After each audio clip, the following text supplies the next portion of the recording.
Pada kisaran tahun 1960-an, ketika bangsa Indonesia masih relatif muda menjadi sebuah bangsa yang merdeka, gejolak politik negara ini yang masih cukup kental dipengaruhi oleh berbagai macam gerakan pemberontakan dan separatisme. Gerakan PKI yang merongrong untuk berubahnya suatu rezim ketatanegaraan membuat resah sekelompok aktivis Muhammadiyah pada kala itu. Atas dasar tanggung jawab untuk turut serta mempertahankan kemerdekaan bangsa Indonesia dan turut serta menjadi stabilitas nasional, IMM hadir di tengah kemelut dan carut-marutnya ketatanegaraan pada saat itu. Respon atas problematika kebangsaan, kelahiran IMM direspon positif oleh Presiden pertama Republik Indonesia Insinyur Soekarno dengan menuliskan prasasti atas berdirinya IMM. Saya beri restu kepada Ikatan Mahasiswa Muhammadiyah. Kelahiran IMM tidak lepas kaitannya dengan sejarah perjalanan Muhammadiyah dan juga bisa dianggap sejalan dengan faktor kelahiran Muhammadiyah itu sendiri.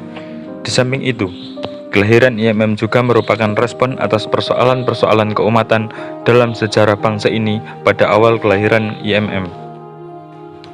Persoalan keumatan itu diantara lain ialah situasi kehidupan bangsa yang tidak stabil, pemerintahan yang otoriter dan serba tunggal, serta adanya ancaman komunisme di Indonesia.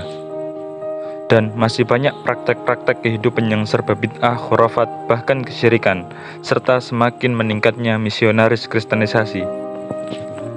Sesungguhnya ada dua faktor integral yang melandasi kelahiran Ikatan Mahasiswa Muhammadiyah, yaitu faktor intern dan faktor ekstern. Faktor intern sebenarnya lebih dominan dalam bentuk motivasi idealisme, yaitu motif untuk mengembangkan ideologi Muhammadiyah dan faham dan juga cita-cita Muhammadiyah.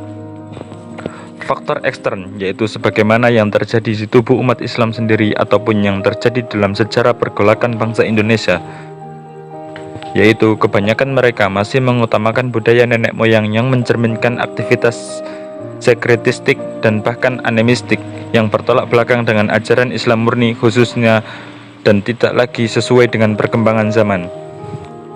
Dipromotori oleh Jasman Al-Kindi dan Rosyad Sholeh beserta kawan-kawannya untuk memprakarsai berdirinya Ikatan Mahasiswa Muhammadiyah yang lahir pada tanggal 28 Syawal 1384 Hijriah bertepatan dengan 14 Maret 1964 Masehi. Kemudian pimpinan pusat Muhammadiyah meresmikan berdirinya Ikatan Mahasiswa Muhammadiyah.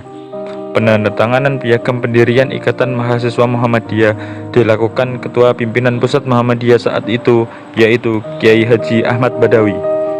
Resepsi peresmian IMM dilaksanakan di Gedung Dinoto, Yogyakarta.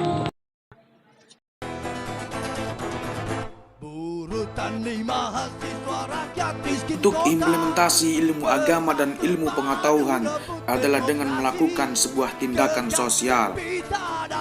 Ikatan Mahasiswa Muhammadiyah harus berperan penting dalam bermasyarakat dan bernegara. Adanya IMM adalah respon tentang sebuah dinamika di negara terhadap masyarakatnya. Kehadiran IMM adalah keharusan negara yang mana IMM berperan sebagai controlling negara untuk memberikan upaya-upaya terbaik kepada rakyatnya. IMM berperan sebagai pembantu masyarakat atas keresahan-keresahan yang dialami. IMM harus mampu membuat torehan sejarah sebagai organisasi perubahan yang bisa mencerahkan negara dan rakyatnya. IMM harus benar-benar menolong rakyat. IMM harus benar-benar pro terhadap rakyat karena tujuan IMM adalah membentuk akademisi Islam yang berakhlak mulia dalam rangka mencapai tujuan Muhammadiyah, membentuk masyarakat Islam yang sebenar-benarnya.